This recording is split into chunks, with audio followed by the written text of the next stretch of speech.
Friends, dragon is angry. ना सिर्फ angry है लेकिन एक्शन में भी है, क्योंकि चाइना ने मिलिट्री ड्रिल्स कंडक्ट की हैं नियर ताइवान।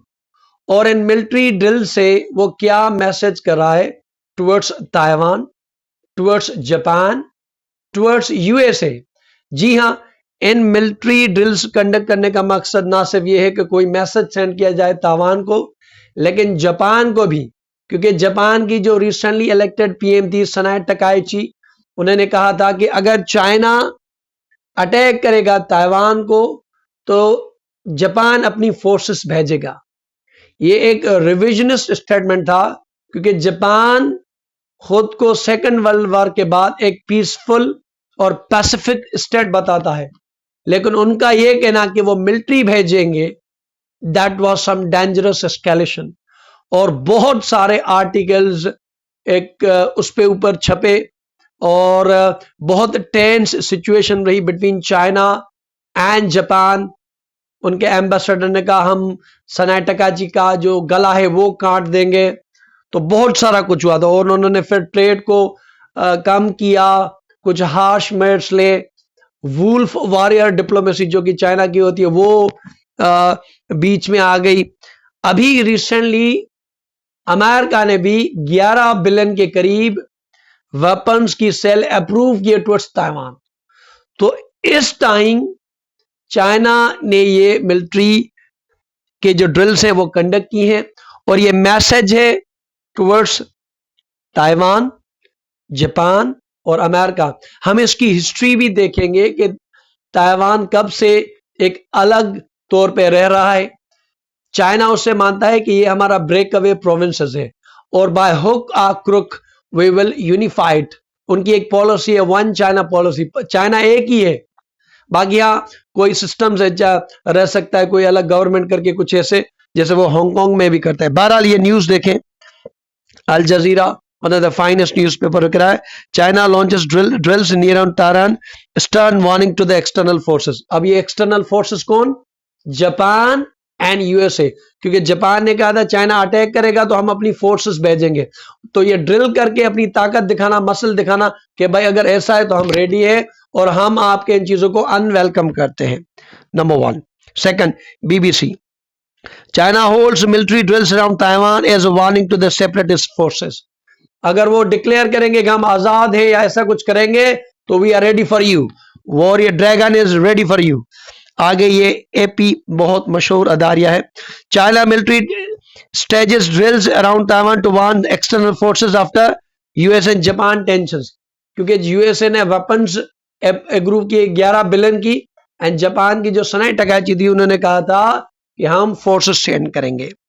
आगे देखते हैं, France 24, China conducts large scale Taiwan drills amid tensions.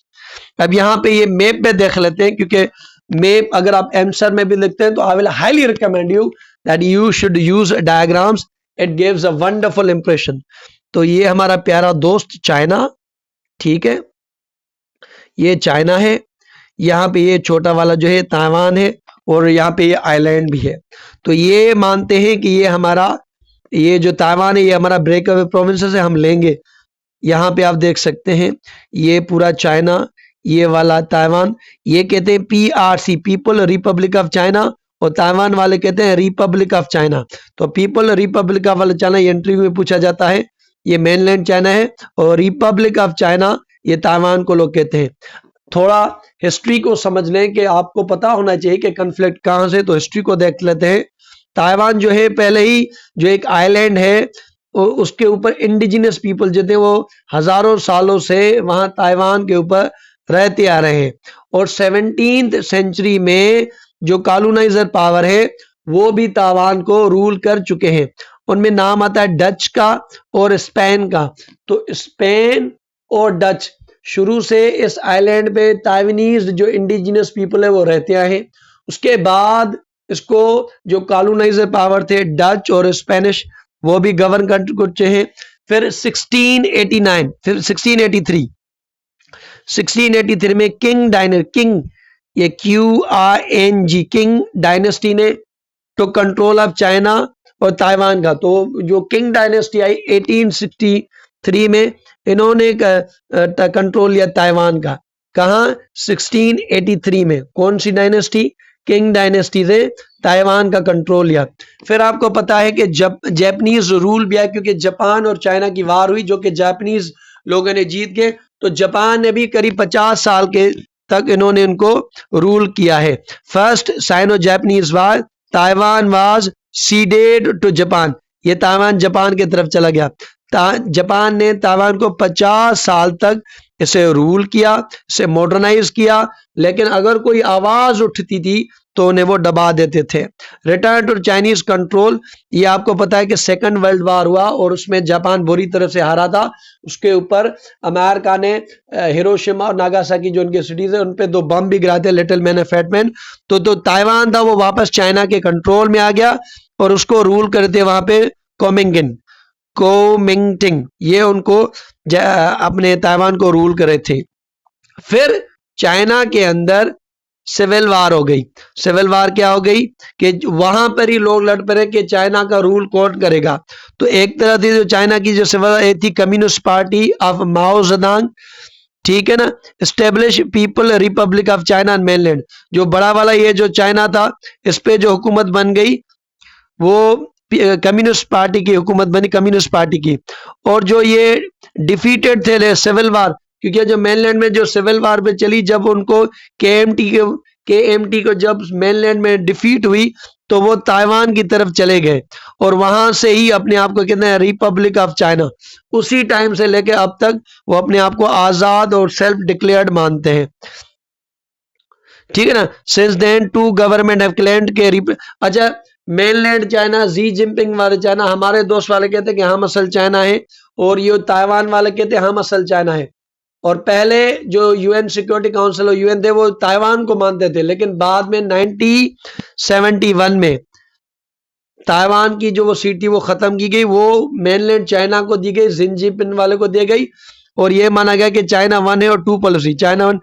तो ओवरव्यू करें तो पहले इस आइलैंड के ऊपर ताइवान के इंडिजिनियस पीपल रहते थे। उसके बाद जो है वहां पे जो है हमारी जो कॉलोनाइजर पावर है डच और स्पेन, वहां पे वो लोग आए।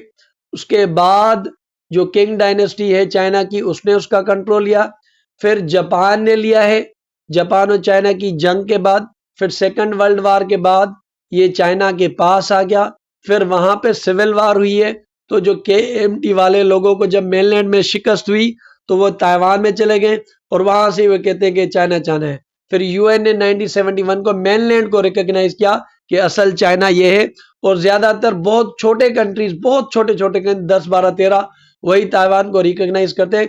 कोई बड़ा कंट्री, इवन अमेरिका भी मानता है कि असल चाइना हमारे दोस्त जी जिनपिंग वाला, इंडिया भी मानता है कि वही है, तो ये कंट्री उनको भी नहीं मानते।